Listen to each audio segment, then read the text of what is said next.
5 জেলায় সম্পদ গড়েছেন সাবেক আইজিবি নূর মোহাম্মদ, যার পরিমাণ 550 কোটি টাকা। কোথা থেকে পেলেন তিনি এত টাকা? এমন প্রশ্নের উত্তর খুঁজতে অনুসন্ধান শুরু করেছে দুর্নীতি দমন কমিশন দুদক। তাহিদ সৌরভ জানাচ্ছেন বিস্তারিত।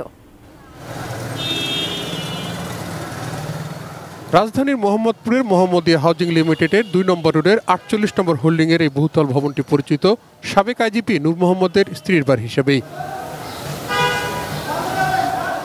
একই এলাকার পাশের রোডের কুবা মসজিদ, এর বিপরীতে 74 এবং 75 নম্বর হোল্ডিংয়ের 10 কাঠা এই সম্পদ দখলের অভিযোগও সাবেক আইজিপি নূর মোহাম্মদের বিরুদ্ধে, যেখানে নির্মাণ করা প্রায় সব ফ্ল্যাটই বিক্রি করেছেন। পুলিশের সাবেক প্রধান নূর মোহাম্মদের বিরুদ্ধে দুর্নীতি দমন কমিশনে আসা অভিযোগে বলা হয়েছে, দেশের 5 জেলায় 542 কোটি টাকার সম্পদ গড়েছেন তিনি। আইজিপি থাকাকালে রাজধানীর ওয়ারি মৌজায় 82% জমি বেনামে দখল করে 122টি ফ্ল্যাট তৈরি করে বিক্রি করেছেন। রাজধানীর বাড়িধারায় তার ফ্ল্যাট রয়েছে।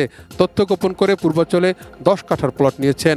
নারায়ণগঞ্জে 10 বিঘা জমি, গাজীপুরে জমি করেছেন 30 বিঘা, কটিয়াতে জমি করেছেন 400 বিঘা।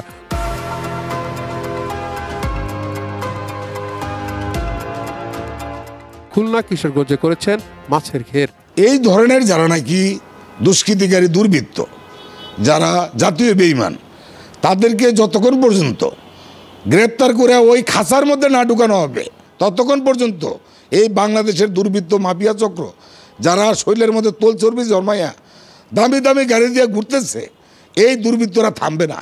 সাবেক আইজিপির অবৈধ সম্পদের খোঁজে কাজ চলছে বলে জানিয়েছেন দুদকের মহাপরিচালক আক্তার হোসেন। অভিযোগে বর্ণিত যে সম্পদের কথা এখানে বলা হয়েছে, সেই বিষয়গুলো অনুসন্ধানকারী কর্মকর্তা বিভিন্ন দপ্তরে তথ্যাদি সংগ্রহের জন্য অধিযাচনপত্র প্রেরণ করেছেন। সেই সমস্ত রেকর্ডপত্র আসার পরে যাচাই বাছাই করে পর্যালোচনা করে অনুসন্ধানকারী কর্মকর্তা প্রতিবেদন দাখিল করবেন এবং সেই প্রতিবেদনের সুপারিশ অনুযায়ী কমিশন পরবর্তীতে আইনানুগ ব্যবস্থা গ্রহণ করবেন। আলোচিত সমালোচিত ফখরুদ্দিন মঈনুদ্দিন তত্ত্বাবধায়ক সরকারের সময় 2007 সালে পুলিশের মহাপরিদর্শক হয়েছিলেন নূর মোহাম্মদ। এরপর যুব ক্রীড়া সচিব, মরক্কোয় বাংলাদেশের রাষ্ট্রদূত, আর 2018 সালে প্রশ্নবিদ্ধ নির্বাচনে আওয়ামী লীগের প্রার্থী হয়ে কিশোরগঞ্জ থেকে এমপি নির্বাচিত হয়েছেন তিনি।